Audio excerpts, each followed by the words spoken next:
one thing that a lot of people don't realize is just because you have been published, um, doesn't mean you're going to get published again. Like just because you have one book, there are still roadblocks that you face. Like the first ones come from in here, right? From our own minds. Mhm. Those are the only ones we have control over, right? Is just being proud of ourselves for the work that we did that day. And if the work that we did that day meant, morning pages or just like writing in your journal at night, you're still writing. These are the things I tell myself, right? Like you're still writing, right? Or practicing on your instrument or dancing, just keep doing it. Keep showing up to the dance floor, keep showing up to your instrument, keep showing up to the page.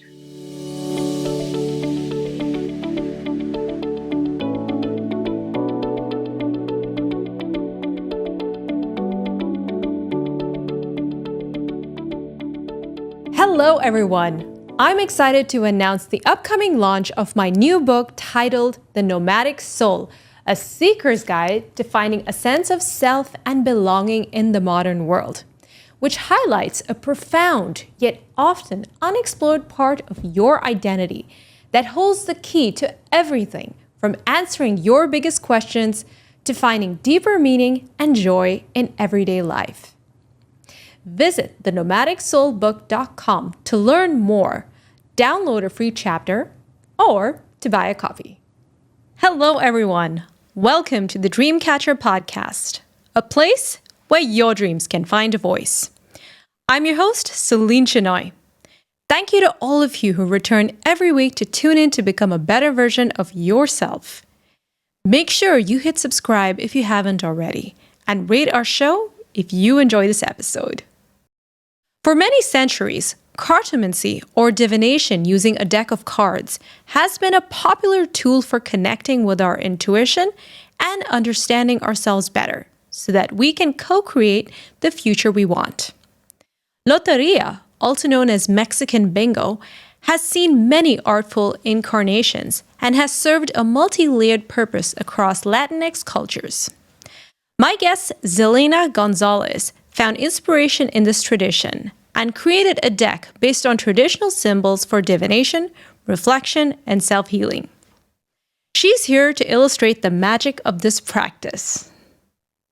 Xelena González is a storyteller, dancer, and visiting author who centers self-love in her multi-disciplinary workshops for all ages. Her picture books include the multiple award-winning All Around Us and the forthcoming title, Remembering. Xelena's storytelling skills were honed as a public librarian in her hometown of San Antonio and in Guangzhou, China, where she served as head librarian. Through her author visits, she has introduced a method of Tai Chi storytelling to more than 100 schools, museums, and libraries around the globe. During our conversation, Xelena will explain the spiritual significance of the La Lotería symbols in Mexican culture and how we can gain inspiration from them to access the wisdom and light within us. She'll also discuss the significance of ancestry and lineage in self-knowledge and navigating our lives. All Hi, right. Xelena. How are you doing today? Hi, Celine. Thank you for having me. I'm good. Great, great. I'm so happy to welcome you to the show to discuss all the wonderful work that you're doing and all the things that you're doing to raise awareness about your beautiful culture and its artifacts. And I know that you mentioned that your work is informed by your ancestry and lineage, including the Oracle deck that you just released, which is called the Lotería Remedios. I hope I'm saying that right. Um, how does it feel to be the ambassador of your heritage? Ooh, well, I think if there was a if there was a title like that, I might feel a little more scared of that. But I do consider myself an artist and a creator, and I do think that it's a beautiful question. But I do think that it's the role of the artist to we work in this liminal space between the dream world or the unseen world, and then this physical one that we are blessed enough to walk in. And so and so when there are these things from your heritage or from your ancestors that you bring forth, it's a collaboration in that sense. And I think that people appreciate the work of the artist and what we bring forth from the unseen world because there's something recognizable to them and something tangible to them. So I feel like there is that communal experience with the unseen, and then it's sharing it with this living world, with this waking world. And so it feels like a sharing. And I do feel honored in that regard, because, we should only be so lucky to do the work that we're called to do, that we enjoy doing. So yeah, I appreciate it. Great. And what is the name of the tribe that you belong to? So the tribe that I'm affiliated with is called Pilam Coahuiltecan Nation. So Coahuila is near the border of what we now call Texas and Mexico, and so that the range of the Coahuilteco people um, crosses that border that didn't exist at one time. So a lot of the people here in Yanaguana, or what we now call San Antonio or San Antonio, there's a lot of lineal descendants who are here who grew up in the missions, like on the mission grounds. We have 5 missions here. Because we have so many natural waterways. And so there was a lot of settlers who were here. There was a lot of native tribes who were here. And so the missionaries came. And so it was really interesting that that culture got to thrive in those kind of colonial settings. Anyways, it's a beautiful community, and I feel very honored to be a part of it. We do a run every year from mission to mission. It's like 13 miles. And so that's really nice. And then on the other parts of my grandparents' lineage, we have Chichimeca, Mexica, and yeah, it's a lovely mix, as a lot of Latinx people probably are, even if they don't know their tribal names. Wow. I had no idea that there were so many. I mean, the only ones that I'm familiar with are, the Mayans, the Toltec, and I guess those are such broad categories and does not capture the immense diversity that probably defines the Mexican community.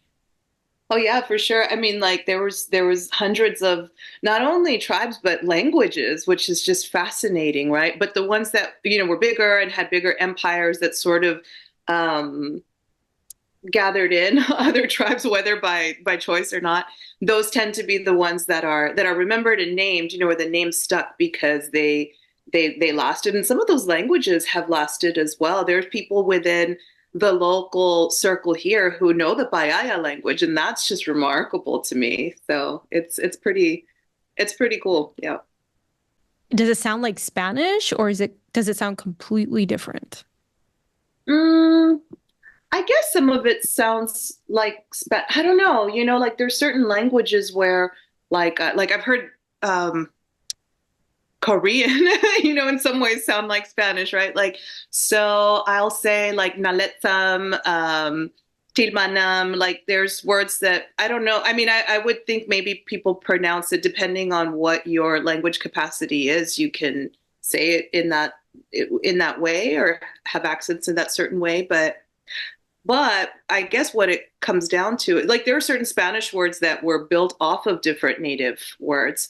Um, and so, I mean, I don't know, linguistics are fascinating, but no, Yeah. I mean, it's like one colonizer's language of English and then another one of Spanish. So that's sort of what took over time. Interesting. Yeah, sorry, the linguistic geek in me had to go there. I just No, wanted no, to no. find out It's more, yeah, it's but fascinating. but We yeah, could probably have a whole other conversation there. I know, right? I mean, the diversity when it comes to languages and culture fascinates me. Really, it does. And that's why I have guests like you who can kind of shed light on, just a completely different part of the world and just make us realize that how much there is out there for us to explore and kind of broaden our horizons. So So Well, I yeah, will say this in yeah, that regard, like one interesting, I'm like, if you're a geek, let me tell you this linguistically, right? Like yeah. one thing that I learned way back in college about in the Americas and the different languages, the hundreds and hundreds of languages that existed. A fascinating thing is the number of tribes who used sign language, first of all, right? But then over 70% of these distinct languages did not have a word for human being versus animal or plant being. And that fascinates me because when we look at the world that way, as us not separate from our plant and animal relatives, like it changes so much. And like that, learning that at a very young age or relatively young age, it really informs my work as a writer as well, because we need to return to that sensibility in order to take care of ourselves and our planet. Mm. And do you think it's informed by animism and the beliefs surrounding that? I mean, that definitely resonates with me, but I know that, and I know even within my own lineage, it's a conglomeration of different, different sensibilities, but, um, I know I do see the world as alive in many forms. That's a harder question to answer. Yeah. Yeah, yes, in some way, the simple answer is yes, in some ways. Beautiful. Thank you for sharing that, Zelena. So, let's get into the inspiration behind your work, even the Oracle deck that you recently created. You say that you've been inspired by your great grandmother, and her name is Mama Kunina. I hope I'm saying it Mama right. Kunina. Uh-huh. Mama Kunina. Secundina Badia is her name, but we called her Mama Kunina in the stories that I hear. Okay, that's it's a very beautiful name.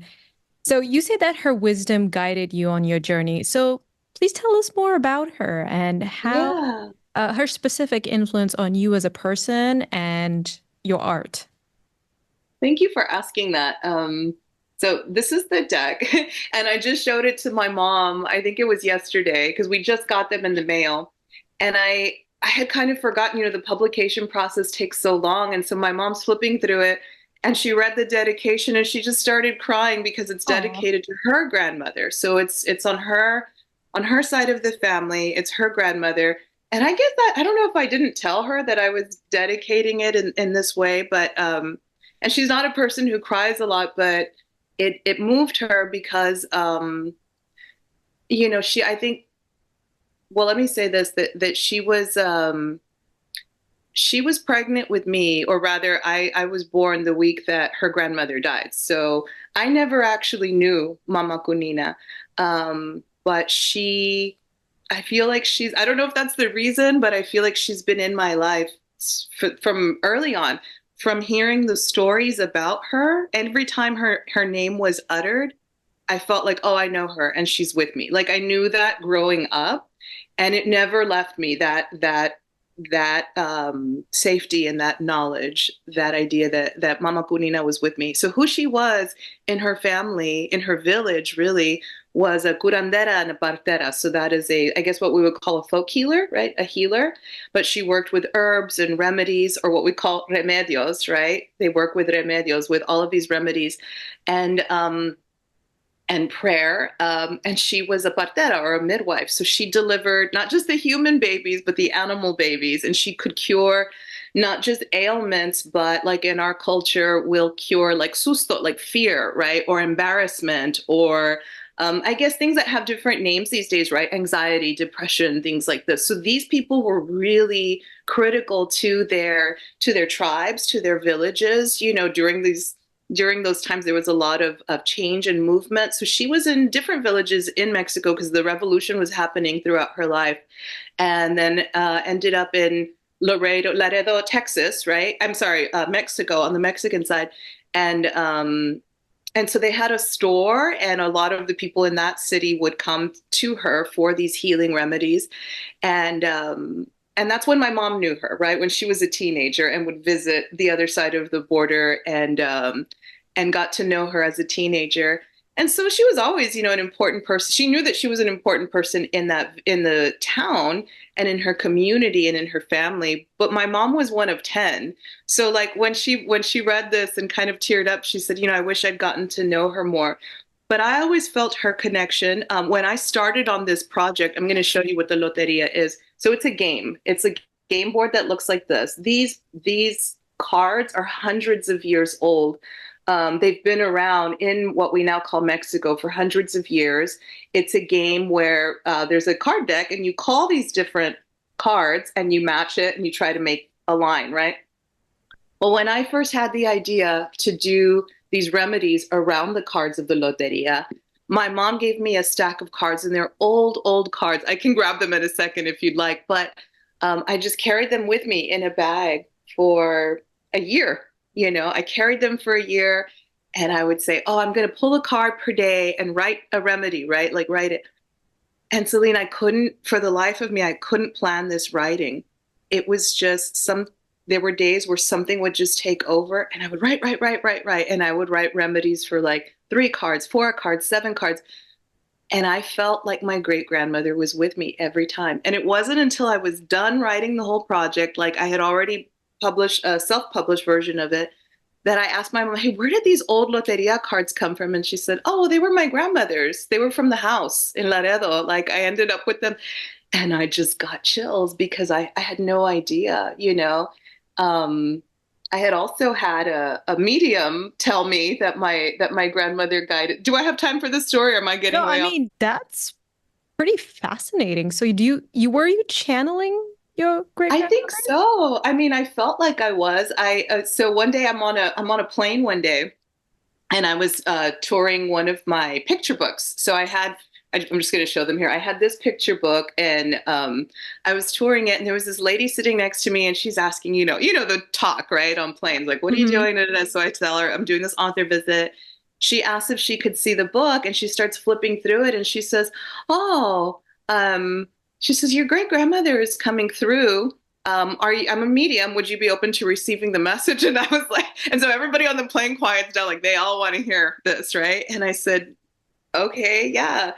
And she said great grandmother. So that perked my ears up right away. And I don't really go to a lot of readings or get my cards read very And she often. didn't know So anything about you. she was a complete stranger. I had no Oh. interest in talking in small talk that day. I was just tired. I wanted to sleep on the plane. And then here I am in this conversation and she offers this and everything shifted around me. I felt like pay attention. And she says, "Oh, it's from your mother's side and she left this realm around the time you were born." Like immediately I'm like, "Oh my gosh." Like it was this affirmation of like who I always felt around me. She never said her name, but she starts telling me the lineage and she's flipping through the book and she said, "Oh, she says that she's very happy because you're continuing the work that she did in a way that she couldn't," right? She said that. And I'm just kind of listening, like, okay. And then she said, because she was illiterate. She said that. And I remember that word kind of stung me. And I said, oh, and she says, I mean, she says she couldn't read and write. Is that not true? Like, but it was true. It was true. It was Yeah. something that I had heard that, Yeah. these people would come from the village and they would pay her and she kept track with beans, right? Like with little things on different parts of the house. That was her cuento. That was her way of keeping tabs, right? And Hmm. she said, you're carrying something of hers. And she kept pointing here to the center of her chest. She says, you're carrying something. Is it a pendant? Is it whatever? And I couldn't, I don't, I only wear earrings. And so I thought like, no. And as far as I knew, I didn't end up with anything of hers. And anyway, she gave me all these little tidbits that I didn't understand in the moment, but later on realized, were very true. But that was the main one, right? She said I was carrying something and I didn't get that. But at the time, even though I was early on in my author career, I had been carrying this satchel across my chest every day, Celine. I was carrying it because I knew I had to be ready for these words Yeah. when they were ready to come through me. And so in that bag, I had my journal and I had the old Loteria cards that belonged to my great grandma. I just didn't know they were hers. And she said, you're carrying something of hers with her. She's guiding you. She's helping you. She's helping you to do the healing work in a way she couldn't, which is through the written language. So I just feel like super happy. Sometimes people will read my work and they'll say, "You wrote this?" And I'll say, "I guess I did." I promise you there are times where I don't remember. It's there and I'm just blessed to be a vessel. Wow. And do you feel her presence when you're working, or just do you feel it every day? No, not every day. Like there were moments, there's people that I knew in my lifetime. Like I have a former partner that like he passed and I'll feel, you know what I mean? Like people who I knew, a couple of aunties who have passed and every now and then when I'm down, they both love to dance, like I'll feel them there. So there's certain spiritual connect. I have a grandmother who I'll smell her perfume sometimes, and other members of the family do too. You know, they're like, "Oh, I smelled Vela, right? Abuela, like Oh, our grandmother." yeah. But I don't really know, because I didn't know Mama Kunina. I don't really know what, but I sort of, it's just I've come to know what her presence is like, but big time in this project, in Loteria, in this project, she was there with me. I know it was her, and I felt like when this medium gave me that reading, it felt really interesting at the moment and a little startling, right? Um, and so I'm when sh my mom said they were her cards, yeah. it was confirmation for me. Wow. And it just validated what you were doing. And I'm sure it gave you clarity also about how to move forward and your purpose in life. For sure. Yes. Yeah. Yes, for sure. Because it's I want it to help people. You know, I want people to feel like I can't go into everyone's home and we don't have the folk healers in the way that we used to, right? We don't Yes. trust We in don't that have medicine. community. We don't have any of that anymore. Yeah, and we don't trust in our own medicine anymore either. So to be able to do this, have these little bits of guidance and reminders of our ability to heal ourselves and to love ourselves and to tap into that wisdom within, like to have these and be able to send that medicine out into the world. Yeah, I'm just so grateful. You know, there's a lot of hands involved. There's the illustrator, the art director, Yeah, like the publisher. Like there's so many hands involved, sure. Sure. and I'm But grateful for that. Selena, why did you choose the La Loteria? Like, why did you choose this specific way of using it as a way, as a medium for healing? Does it have any spiritual or historical significance in terms of its symbolism? So, as far as I know, what I have been told, well, I mean, I've read and I've read about this, and I've heard people say some people. I'm gonna show you some of the cards as Mm. for anybody Some of who's the people watching. are listening, so Yeah, yeah. I So guess some of the cards that yeah. have like they have So if you a can describe it. rooster and Yeah. a devil, a woman, a gentleman, an umbrella, a mermaid. Some of these like archetypes, right? A ladder, a bottle. So some of them are very everyday symbols, right? A barrel, a tree. There's a lot of animal medicine and a lot of plant medicine, or I should say the icons are just plants, animals, food, right? And then there's people and these everyday objects appear. So when you're younger and you're growing up, you're holding these game boards, right, that have a quilt of images, right, 16 cards. And when we play this game, this is a game that many generations play together, right? Grandmothers and little kids, and for a lot of us, like it's our way of learning Spanish or practicing in these bilingual households. Um, I, as an imaginative person, began to create these stories around the characters because you're playing for hours, you know, and it's like every gathering involves this game. Um, so I know I'm not the only one who has wondered, like, do these have deeper significance? But when it comes to what we're taught growing up, it's really just a game. Some of them have these little sayings around them, and they're more like fun rhymes, things like that. So I've heard people over time say like, oh, or joke about it, right? Do people use them as tarot cards? Can you read somebody's Loteria cards? And I've heard it in a joking way, and I have heard people say like, oh, in Mexico, some people read. To this day, I've not yet met someone who does that, right? And again, it's only something that I've heard a few times. Once I started doing the project, I did find one or two people online who had some like some they wrote kind of some like two sentence things about it. I had already started my project. They weren't from the Mexican culture as far as I know. And their work didn't really I thought it was cool that they did that, but it didn't really resonate with me. So I don't know how to my understanding and everything I've been told, people have said you're the first one to do something like this, to put, these kind of like an oracle deck together, to have these significant meanings for each card.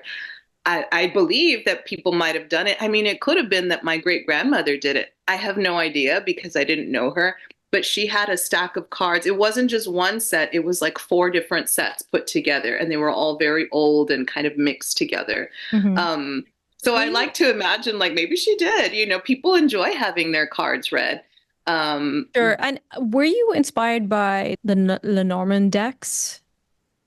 I don't know if you're familiar with that. People have asked me that, but I don't. I mean, I was not. I've heard people say, oh, they see connections to that or to the tarot. Um, Yeah. and I know, like with the tarot, there is a death card, and then there is the celestials, right? The star, the moon, and the The sun. star, moon, yeah. Hmm. But beyond that, I don't. And the devil. And the devil, yeah, and but beyond that, I don't see, many more similarities because there's 54 in this one. There's I'm just going to describe more while I'm flipping through the flag, the Hmm. violin. There's a lot of music too. The violin, the bandolin, Yes. the stork, or rather the heron, the bird. So I don't know. I don't. There's still a lot of research that I would love to find. I feel like I'm surprised at the lack of research that does exist, but we do know that there was a connection, or the common thing that I've seen is that it's more connected to a game from Italy, and I don't know the name of it. The name that I've seen attached to it has more to do with tarot, and that's a different game. So I think Hmm. there's a lot of misinformation out there, but I have seen an Italian deck on somebody's TikTok, so I want to find this deck where there are some of these symbols. But as far as I know, there wasn't divination used. It was like this. It was like the game board style of Okay. Actually, matching. the Lenormand is actually different. I could be wrong, but I think it has roots in France, so you might want to Right. look into that. It's different from the traditional tarot deck. And these symbols, Selena, first of all, these are found in the game La Loteria, right? So Mhm. you took it straight out of that. How were you able to see them as archetypes and really figure out how they could be spiritually significant to the reader? Well, I felt like for some of them were easier than others, because there's a lot of plants and animals. I immediately tuned into the idea of animal medicine, which for me has always been, like an animal will appear to you, right? And it's like, wow, I saw a possum like 3 days in a row kind of thing, right? Like for me, it's like, well, what does that animal do that's different, that is unique, or a strength of it, right? Where I could gather some kind of meaning from it, right? So I'll give you the example of like the one that I pulled up right now, which is El Cotoro, the parrot. So like the remedy for this one, this is in some cases researching, but also just like what we know to be true about the Cotoro, about the parrot, right?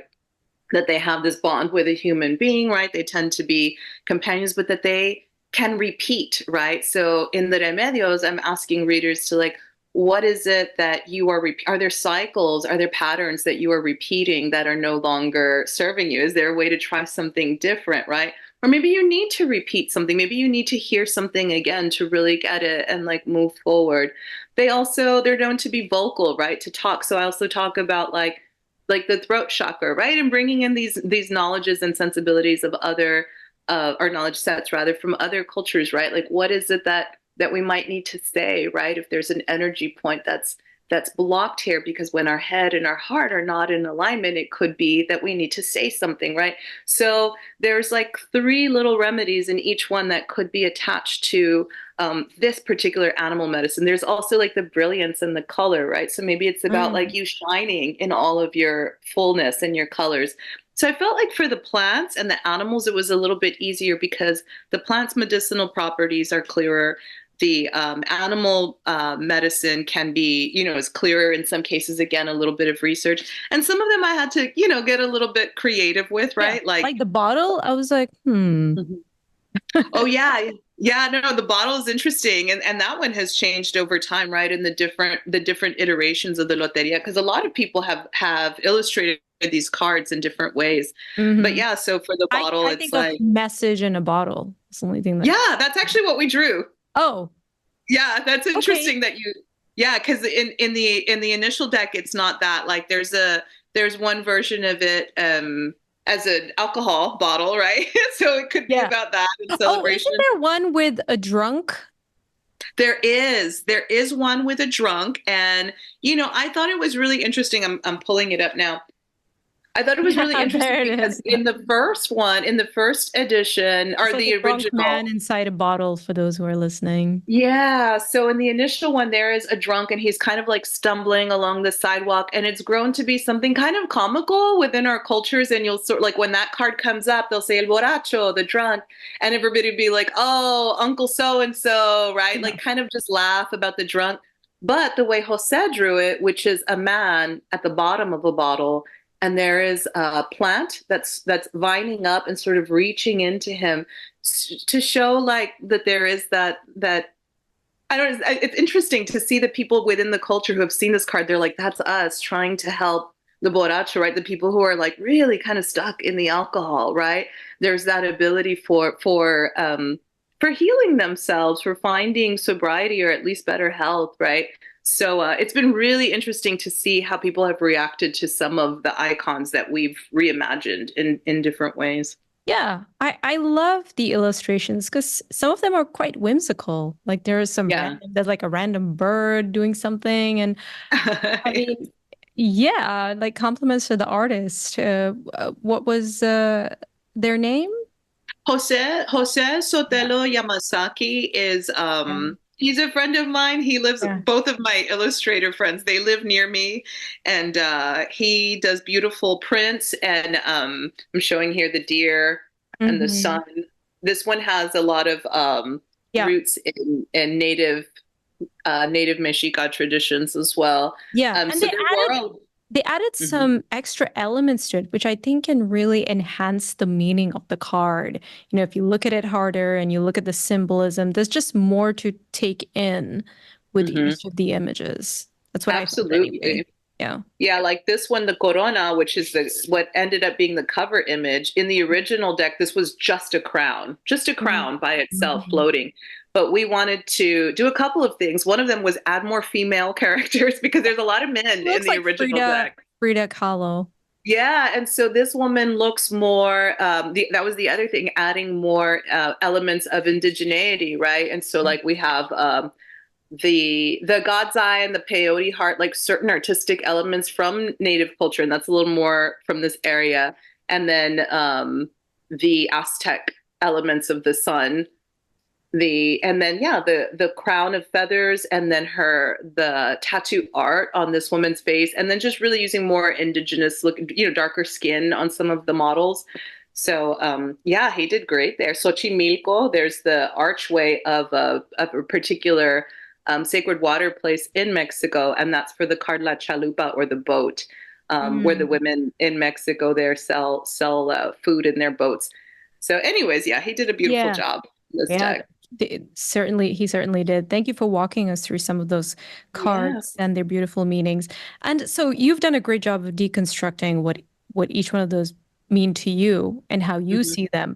So Mhm.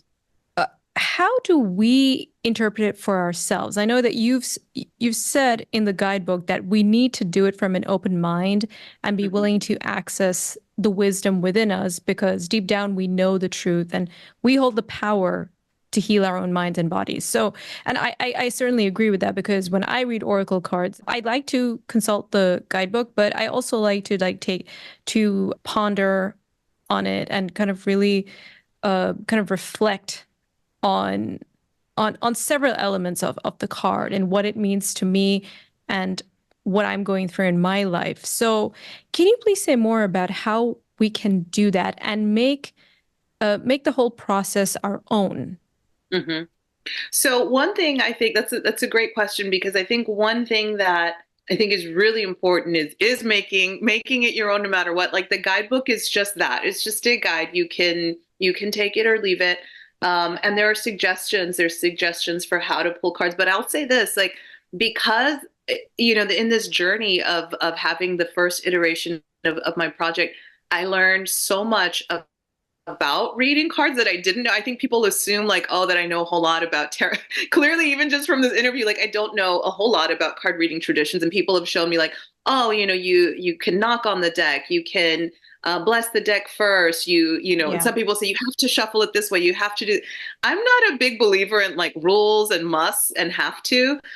So I do say, do it your own way. I know for me, like I burn certain herbs when I do things, right? There's I have my own personal rituals, and I feel like incorporating it into your own ritual is a good way of doing it. When I pull a card, if I pull just one card from my own deck or I just do this until something falls out or sticks to my finger. Like for me, that's just my way of doing it. I don't pay too much attention if it lands up or, upside down or up. I do offer in the card deck, rather in the guidebook, I offer three different possibilities. And the third one says in another light. So for people who really like that reverse card meaning, they can take that one. But I really wanted people to take whatever, take whichever one suits you, and pull from that, but I also encourage people, and I say this at the beginning of the book, people may or may not read that intro part. Exactly like you said, Celine, right? Interpret it for yourself. And because Jose's art he has such rich narrative elements in his cards. So right now I'm holding El Músico, or the musician, and there is a feathered serpent coming. I don't know if it's a feathered serpent or maybe just a serpent coming out of his guitar. He's got notes floating like some sheet music. And this is actual music. He went through a lot of work to make sure, because he's a musician as well. There's a bird flying. There's some native glyphs here. There's a plant growing in the background. So it's more than just the musician, right? He's wearing I cannot think of the name of the shirt right now. Guayabera. He's wearing a guayabera and brown pants and holding a guitar. And so for someone who is pulling this card, I would say, like, look at the art first. What do you see? What calls out to you? Right? Because some people will right away recognize things that speak to them, or their situation, or their question that they have in mind. I think I would say that, like, if you're just curious and you want to check out the deck, like, be curious, be open-minded. But if you have a dilemma or a question in mind, like, have that very clear, have that very clear in your mind so that if there is a guide or an inner wisdom or a higher power helping you out, like they can help you pull the right card. I encourage people to, if there's an ailment in a certain part of their body, maybe to hold that close to them. And that's just something I've done along the way. I'm sure I'm not the only person who does it, but that's something I've done along the way working with my great grandmother's deck. But I ultimately think that there is not a wrong way to do this. So that's the most important part. And what if Give there are yourself, yeah. cards that bring up fear within us? For instance, the death card or Mhm. the devil card. How do we manage our fears? So I think that one of the things, I'll pull up that card. The La Muerte is one. That's the death card. I think you One have of two the death things cards, if I'm not mistaken. well, there is a death card, and so I did maintain the fidelity of the original deck. So there, all 54 cards are from the Don Clemente deck. When I say the original deck, I mean the person. This is from the deck that was widely published across Mexico, and that's why it became sort of these icons. So the second one is La Calavera, the skull. Um, Death is something that, at least in the Mexican culture, is just it's not, people aren't really You as have a afraid day, of just it. like the Day Yeah. of the Dead, right? To Yeah, celebrate there's that. a couple of days, Yeah. right? The Day of the Dead, the If you watched celebration. Coco, you know what I'm talking about. Yeah, and my third picture book, it's all about that. There's one of the days, the first day is for the innocents, right? For children and pets who have passed away. And so because I've spent years with some of my work touching upon death, like it's something that I think is actually a really beautiful offering from our culture, which is that because it's an inevitability that we face all over the world, right? We're all going to die. And I think that every culture has really wonderful things to offer the greater, greater humanity, the world. And this is one, this comfort, this familiarity, this celebration, this understanding of death and that connection that this is part of our life cycle is to die. That is a wonderful gift that we have to possibly the best one that we have to offer because it allows us to really appreciate the life that we have while we have it. We take it for granted in so many ways, ruminating on the past, worrying about the future that mindfulness and presence is can be a struggle and a practice. It is a practice for all of us. And so I think having that because it's not necessarily a worry. And I think that our words speak to that. So I'm pulling up, number 42, the card. It's pretty easy to look up. Just to give you an example. So yes, the keywords are death and endings and cycle. But I even say we talk here. Speak here about this could possibly be the end of a particular road for you. Time to seek a new path professionally or personally. Is there a relationship or hope for one that no longer nourishes you? And it could be about, somebody transitioning. If accepted as a natural part of our life cycle, death can become less devastating and disruptive. So it talks about the need to cry and release grief. But then also, right, it says, just as death follows life, new life is born of death. Put another way, the end of one story marks the start of another. No matter where you are on this journey, death will one day come for us all. Today is not that day, so celebrate the life you have while it is yours. Oh, I skipped the line that I wanted to get to. You may not see signs of this yet, but consider that even seeds must first be buried. And that came from the way that Jose drew this card. So in this iteration of the writing, I really, about a good quarter of it changed from the initial writing that I had because I really liked that he had this growing, right? And Yeah. so, yeah. Thank you. Thank you And so a for. lot of it was informed by that. Yeah, that makes a lot of sense. So what I'm hearing you say is, so don't be thrown off by the literal meaning, the literal name of the card. Like, Oh look. yeah, because sometimes the devil card will come up and people will say like, I don't want to hear it, right? And Yeah. so I will say this that all of these writings that I have offered, um, there are, to the best of my ability, there is nothing in here that's going to cause you anxiety or fear. Like the name Remedios means remedies. So these are all things to help you really feel better. Even if it's a tough situation that you're feeling, you're going to get at least at least one morsel of a healing component for you, of some kind of suggestion that I know you can take to ease, to balm, to heal in that way. So there's nothing to be afraid of in this deck, and I've been saying that for a while.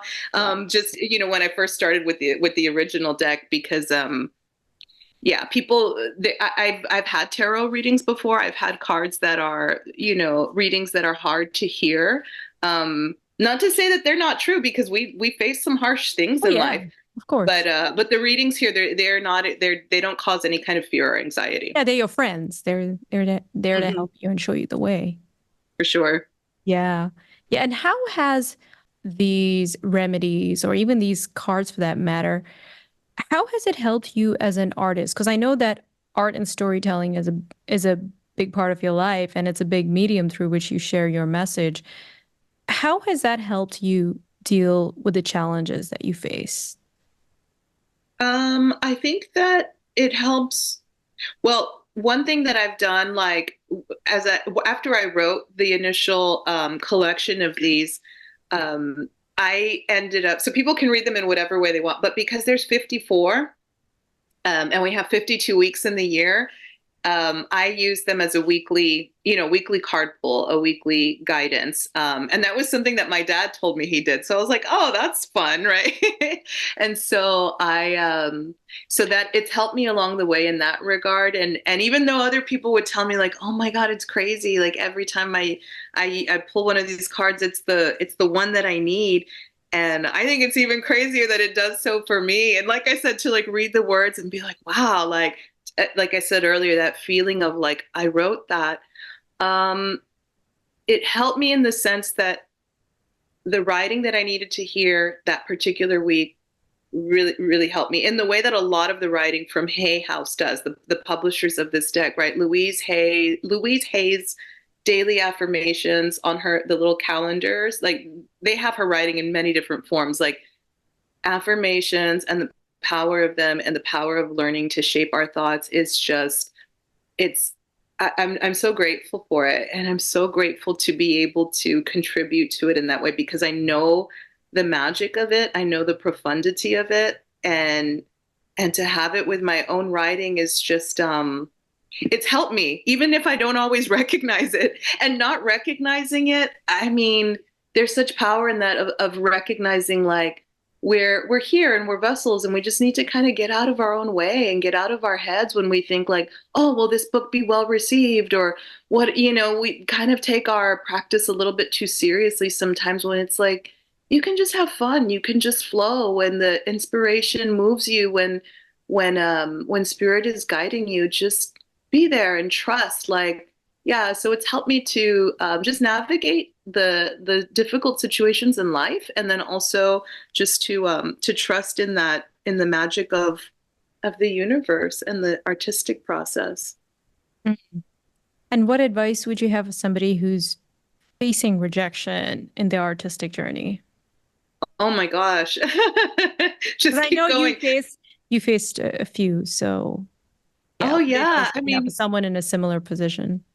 that's a I mean, I think one thing that a lot of people don't realize is just because you have been published, um, doesn't mean you're going to get published again. Like, just because you have one book, there are still roadblocks that you face. Like, the first ones come from in here, right? From our own minds. Mhm. Those are the only ones we have control over, right? Is just being proud of ourselves for the work that we did that day. And if the work that we did that day meant, morning pages or just like writing in your journal at night, you're still writing. These are the things I tell myself, right? Like, you're still writing, right? Or practicing on your instrument or dancing, like just keep doing it. Keep showing up to the dance floor, keep showing up to your instrument, keep showing up to the page. Because yeah, there's still going to be editors and art directors who are going to reject your work, even Oh if you've yeah. already had some quote Yeah, unquote I can success. attest to that because I went through that journey Yeah, myself, having really? It can be tough because our work is not like other jobs where you can go and apply for it, right? Mhm. There's all this work that goes behind it. And for someone to say no, Yeah. it hurts. There's so much love that goes into creating these things that Mhm. sometimes it's hard to hear criticism, but I think sometimes that can be a good thing. Maybe it can help you improve and work on work on your craft. Yeah, oh, for sure, for sure. But at the end of the day, it's Yeah, your work, because there's some times where you got maybe. to learn too, right? Like I can really, this is my name on it at the end of the day, right? But going back to like that death card, Yeah. right? To the skull, or like, and this is my number one parenting advice, which I know sounds grim, but like every conversation I have with my daughter who's about to turn 18, right? I always tell her, right, that the parent talk always ends in the same way. I was like, and you know what I always say? And she goes, I know, Mom, we're all going to die. But I do, like I said, and I have to tell myself that too. It's like, I tell her, baby, we're all going to die. It doesn't matter. Just do your best. Just show up and do what you came here to do. Like, we're always going to face these like worries and fears of rejection and this and that. And it's just like, just do what you came to do. Something interesting happened to me. I was able to visit China in January. My sister lives out there. I used to live out there. And I visited the factory, the printing shop where our decks were being made. And it was so awesome just to see all the hands involved. It was a beautiful, beautiful experience. And so I was able to see that process. On the way back, we had to make an emergency landing in Tokyo. It was so scary. It was so scary. So like the whole thing was like shaking and spiraling. Everybody's like saying their prayers in different languages. And to have this like peace in my heart of like, feeling like, okay, I think my daughter's going to be okay, right? She's in good hands, but also that this was out in the world, right? And so we can doubt our that it was already going, it was already printing, right? Like we can have all of these doubts and all of these things, but and again, those are the ones that we have control over. Like we have to be brave and we have to keep trying because you got to do what you came to do because once it's out there, right? It's out there, and we've shared that medicine. We've been able to just release that into the world with love, right? And then it has its own life beyond that. So yeah, Yeah, do the brave thing. that's Like, why not? We're all profound. gonna die. That's profound. So I'm sure you were thinking about your legacy. If anything happens, you're all set. I mean, you have your beautiful daughter, you have your cards out in the world, and I'm sure that gave you a sense of peace if anything was going to happen. Uh, Yeah, yeah, no, I felt, I mean, I felt really happy that when everything leveled oh, out of course. and we made it home safely. But Yeah. yeah, it was like, we don't want to, like, it's just as tough as it is to hear criticism of our work, as tough Mhm. as it is um, to deal with rejection and all of that, like, that's all of that is better than regret, you know, than like holding a gift inside. I when I visit schools with my picture books, I tell them this story about how when I was little, I would sit outside of my parents live near me. We have a big compound here. That's why I'm pointing this way. Um, I used to sit outside and I would sit against the porch like this, right? And I would sit behind these bushes and I would write. I would take these little notebooks and I would write these like stories and poems and jokes and songs. I was just, and my sister loved TV. She was inside watching TV. And I would write all of these things and then I would tear them out of my notebook and I would fold them up and I would bury them, right? I would bury them in the ground. And in my mind, I was just like, I remember just like sighing and feeling so much relief Yep. that it was out of me, I guess, right? And then I would sit there and I would close my eyes under the sun and like fantasize that somebody, like an archaeologist, would one day find these stories and be like, wow, look at this song or whatever, right? And I tell these kids these stories and they, you know, and then I ask them like, do you think that would no? And you know, some of them get real sciencey, like it disintegrates or you know, whatever, right? Like that would never happen. And I say it as a way of answering the, you know, in this same vein of the conversation, like just do it, just share it, you know, like if you feel some of it is just for us, some of our art is just for us, but why not? You know, like why not just share it while we're here? What's the worst that can happen? At least it's out of you and it may be a gift to someone else. I'm always surprised when our work touches someone. I'm Yeah. happy that it does, you know? Yeah, there's a saying, I don't remember who said it, that there's no greater burden than the burden of potential. I like that. I Yeah. like that. All right, Xelena, thank you so much. It's been so nice talking to you. I appreciate you introducing us to a new tool and a new path, really, for approaching life. Oh, you're very welcome. Thank you for having me on your show. It's been a pleasure. Yeah, absolutely. And I just want to say that for those who are interested in buying or learning more about Xelena González's new Oracle deck, Lotería Remedios, as well as her books, you can visit Xelena.space. The link will be in the description.